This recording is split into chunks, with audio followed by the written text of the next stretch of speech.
পূর্ণ হলো অন্তর্বর্তীকালীন সরকারের 2 মাস। ডক্টর মোহাম্মদ ইউনূসের নেতৃত্বে নানামুখী সংস্কার ও উদ্যোগে আশার আলো দেখাচ্ছেন সরকার। 2 মাস সময়টা খুব অল্প হলেও সরকারের দিকে নজর রয়েছে সবার।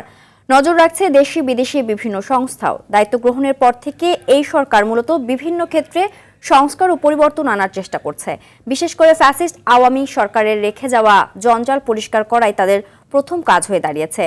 প্রশাসন সহ সরকারি বিভিন্ন দপ্তরের শীর্ষ ও গুরুত্বপূর্ণ পদে ফ্যাসিবাদের দোসরদের সরিয়ে যোগ্যতা সম্পন্ন ন্যায়বান লোকদের দায়িত্ব দিচ্ছে সরকার।